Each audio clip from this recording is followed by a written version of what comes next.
Hello, my friend. Amner Hunter here from amnerhunter.com with another video. This time around, checking out this freebie for a limited time by Waves Audio and a YouTuber. For 48 hours, you can get this cool compressor 3-in-1. It includes transformers, character, tubes, and transistors as well. Let me know if you are here in the chat. What do you think of this compressor? I am gonna use it across different elements on a mix to improve it, to enhance it, using only this plugin. I am not using any other plugins. So I will leave all of the applicable links in the video description and first comment, and also I will leave timestamps for the friends that are watching the live stream afterwards. My name is Amner Hunter from amnerhunter.com, and before we go straight into the content, I'd like to invite you to my website, amnerhunter.com, where I have some additional freebies for you. You can get some free PDF guides and ebooks for music producers and guitar players about music productivity, about mixing a song using only free plugins, and also about make more music in less time. Additionally, I have some tools such as some collections of guitar impulses, a drum sample pack, among other utilities. And finally, don't forget to check out the blog or this channel, which I'm updating weekly with tons of free content. So let's go to this compressor here on my DAW. I will show you all of the elements that I have where I used this plugin. Alright, so I have my session here on Reaper, and let's first listen to the song without and after the processing with this compressor by Waves Audio. Let's play the song here.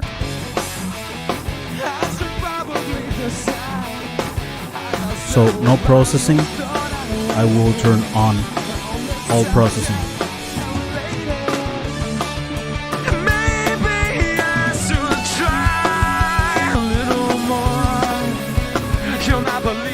Before,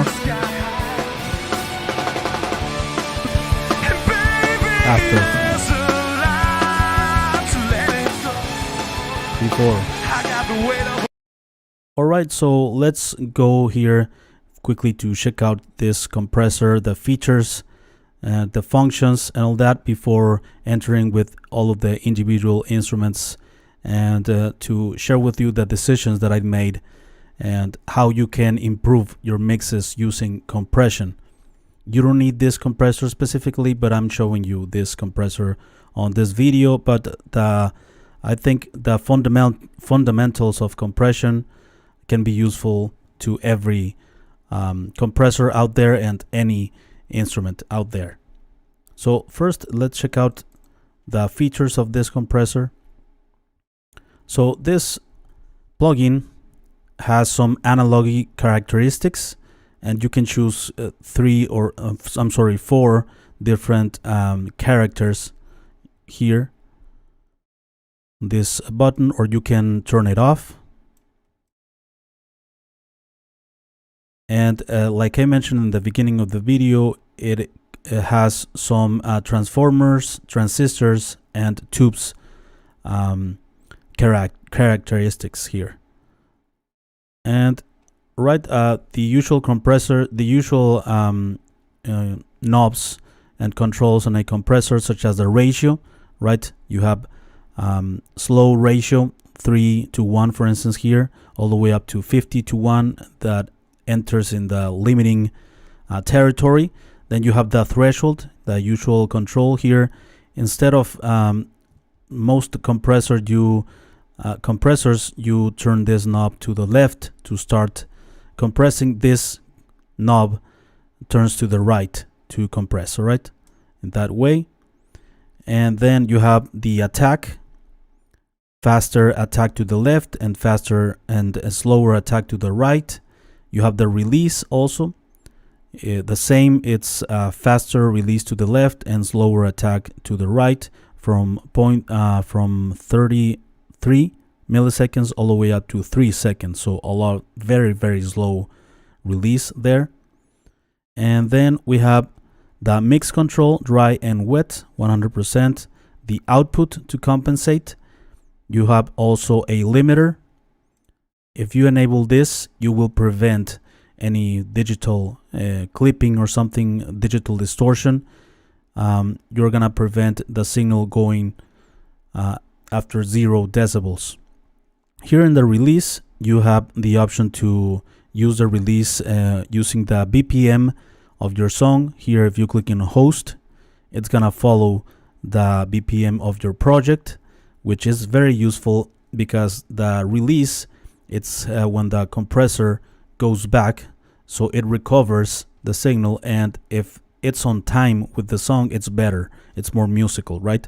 You can follow the host, your DAW, you can use the BPM here, you can put your own BPM, and you also can use manual settings here, right? So I prefer manual settings mostly to have it like more slow, to have more control over it in a more microscopic way. And then another control that it's not very common in other compressors, the punch. This punch to the right, you will preserve more, even though you might be killing the transients with a fast attack. With the punch, you are still gonna prevent the transient to get lost, and you are gonna have more punch, like the word suggests, of course. But what it does is that it causes the compressor to not react very quickly to the transients, where is the punch of the mix, right? So slow punch and more punch to the right. And you have here the meter. You can measure the input, the gain reduction, meaning the compression that it's happening in terms of decibels, and the output. All right, you have some awesome presets here that you can choose from to start. And having said that, let's check out what we have here on this mix. Let's first go with the drums.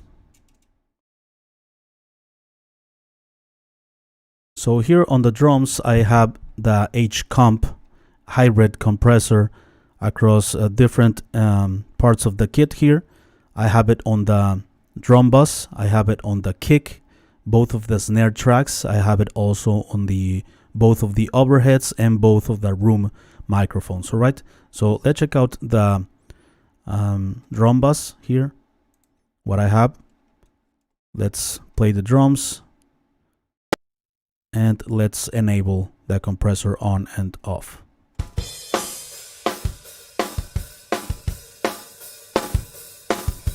Okay, immediately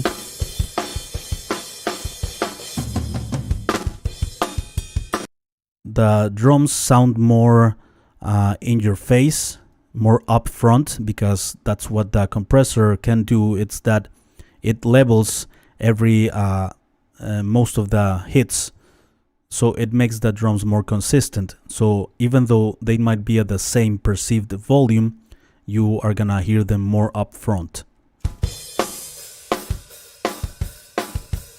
more punchy. And the way to do it is using a slow attack, 44.5 here. I am using a fast release, a ratio of 4:1, which is like medium ratio, right? Common. And dry wet at 100%. I am using just this number 3 of analog characteristics, and I am applying a bit of punch here with this knob. And as you see here, like 3 to 4, 5, 6 decibels of gain reduction. Before. Okay, so you can hear more punch in the overall drum kit. Let's move on to the kick. Let's check out what we have here. Before the compressor,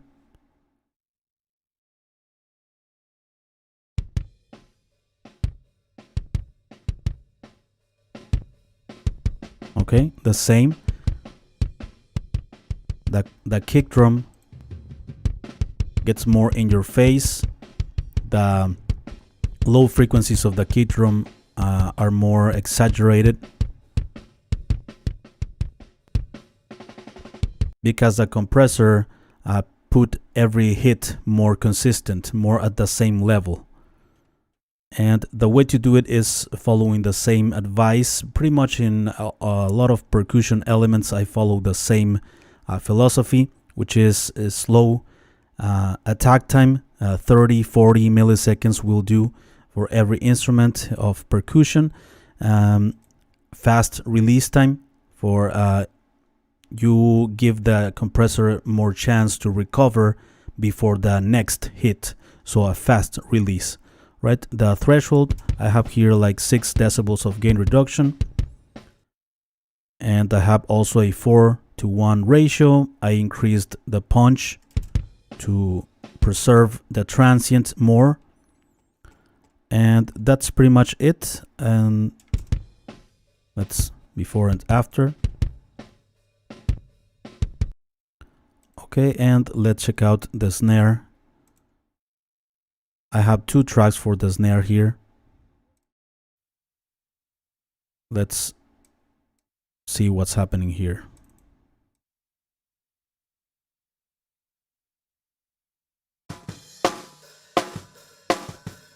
So first the microphone 1 before. It's not bad, but it's a bit more punch, following the same philosophy. Slow attack, fast release, ratio of 4:1 approximately. Let's add a bit of punch. Okay. And also like 6 decibels of gain reduction. Before. Just a slightly more punch in that. Let's listen to the other one. Before. After. I am using also a slow attack time. It doesn't have to be a specific number or something, like 30 to 40, 50 milliseconds is a slow attack time. Fast release, also 8-10 decibels of gain reduction. Don't be afraid to push the compressors. Before and after. It's subtle, but let's listen to the difference. Off, on. Also brings a bit the room, right? Because you with compression you are putting every hit at the same level pretty much, but you are also bringing forward the background noise or the background the room sound of the drums. So also let's move on to here the overheads, left and right. Let's see what we have here.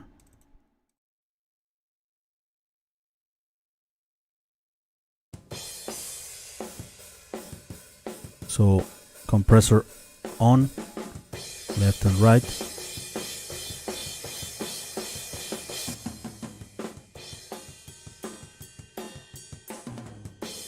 On, off. Notice how you can hear more the snare, for example, when the compressor is off. And you can hear a bit less the snare drum because I am using a fast attack on the overhead. So that means the impact of the snare that it's bleeding to the overheads, it's being reduced by a fast attack.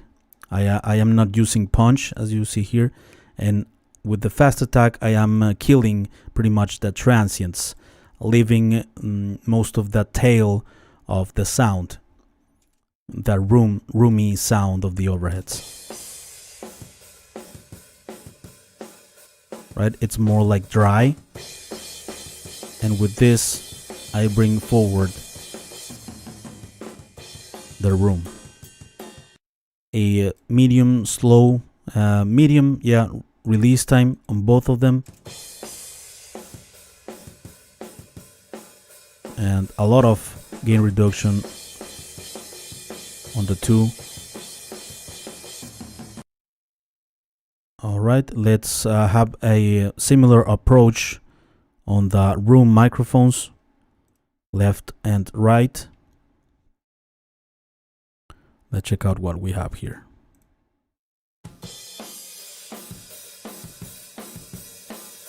Left and right. Before, it's more punchy, right? More percussive. And with the compressors, I remove some of that punch with a fast attack as well. As you see here, pretty much the same parameters: fast attack, medium release time.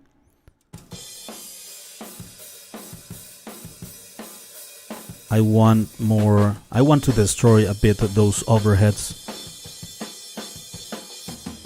to have more of that room sound.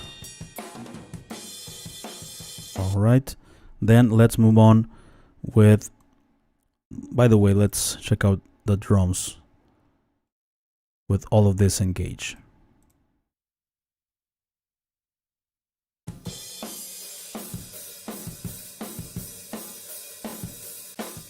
Before, after. All right, let's move on to the bass guitar. Sorry, I had the room microphones only. So the drums with compression, without compression.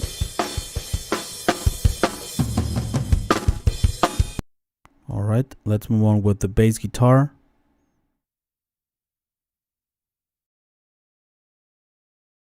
Let's check out the bass guitar before.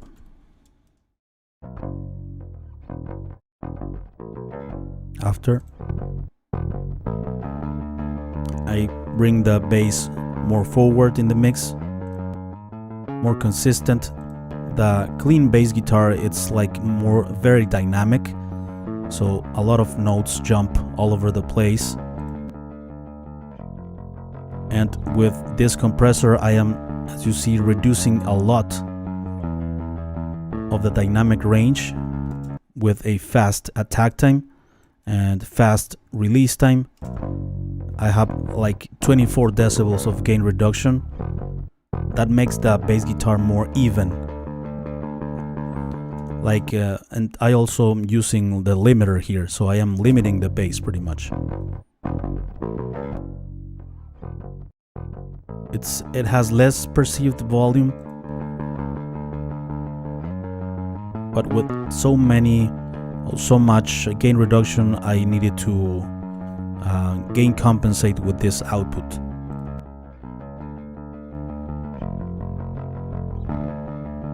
A 5 ratio, and that's pretty much it. I'm using this number 3 of the analog coloration.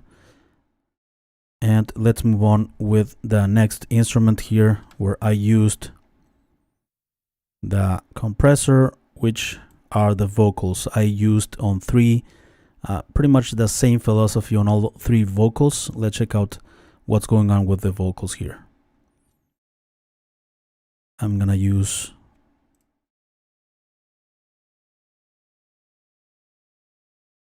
three of these compressors. Let's turn them off.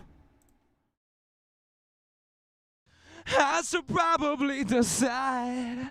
I got several volumes stored away. It's the first one. On the subject and related.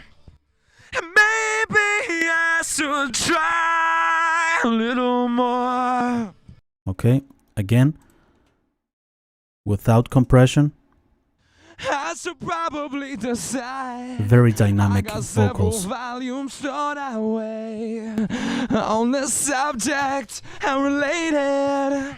Right, I am causing the vocals to be more up front as well, and I am reducing the dynamic range because there were some words or phrases that were too loud and others that were too quiet. You see here. I should probably decide. I got several volumes stored away on this subject. Right, and with compression, I should probably decide. I got several volumes. you even can hear more the breathiness of the vocal as well. And the same with the other vocals.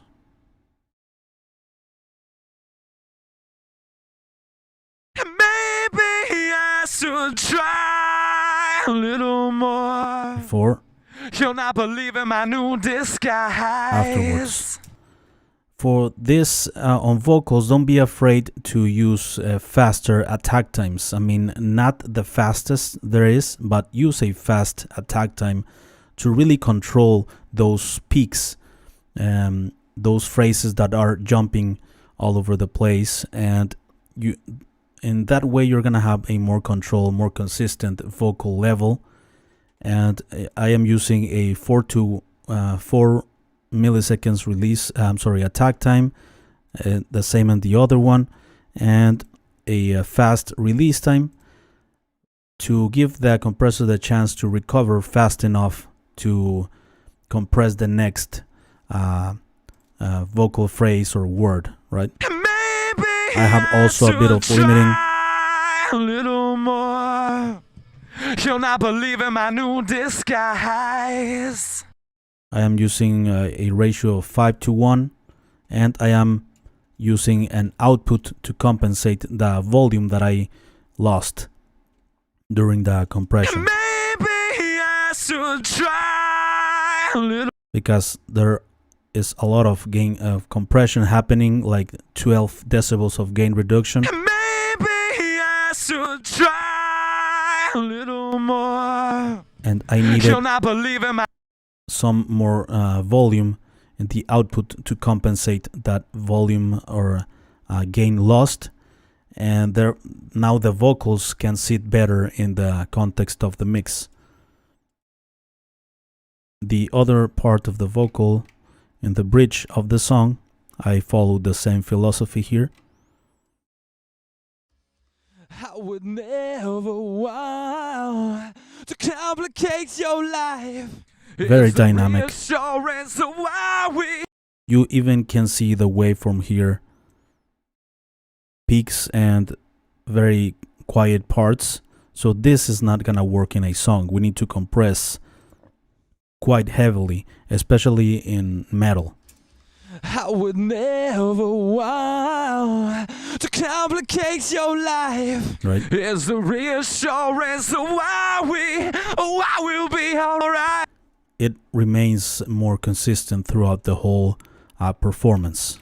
So there you have it, my friends. Those are the philosophies that I followed. Let's listen here one more time. The mix without the compressor and with compression, and also I applied a bit of compression, very small amount on the mix bus here on this all band group that I have. Let's check it out. I would never want to complicate your life. Just 1 decibel, right? I am using a very slow attack. I don't want to kill the transients, kill the impact, and a fast, very fast release time. A 3 to 1 ratio, a small amount. I would never want to complicate your life. It's not very noticeable, it's very subtle, but it controls the dynamics of the whole instruments. All of the instruments. So one more time, let's check out all of this processing before and after. And all right. I should probably the side. with compression, I got several volumes on without. Everything is like out of balance. You'll not believe in my new disguise. And baby, there's a lot to let go. I got the weight of a million. So yeah, there you have it, my friends. Let me know in the comments what do you think of this compressor, of these philosophies. Let me know what do you think of this mix and the compression settings that I used, and how do you like to use compression.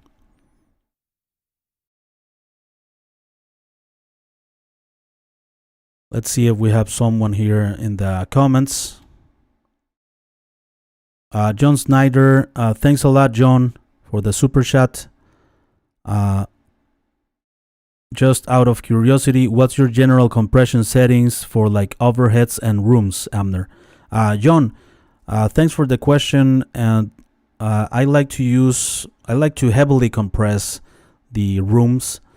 I like to use faster attack times to really, I don't need the impact in the rooms, right? I need the room sound. And because the impact of the the impact of the drums are in the closed mics, right? So in the room microphones, I don't need that impact. I need the room sound.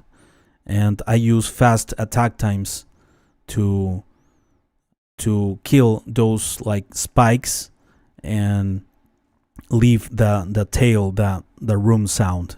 And also on overheads, I with a fast attack time, you remove a bit of the snare and kick drum and toms on the overheads microphone, and hope that works for you. Gary here, Gary, hey Amner, so happy to catch you live. Thanks a lot for being here, Gary, on the live stream. Awesome, HComp, thanks again. Thank you guys for being here on the live stream with me. I hope this is helpful and useful for you.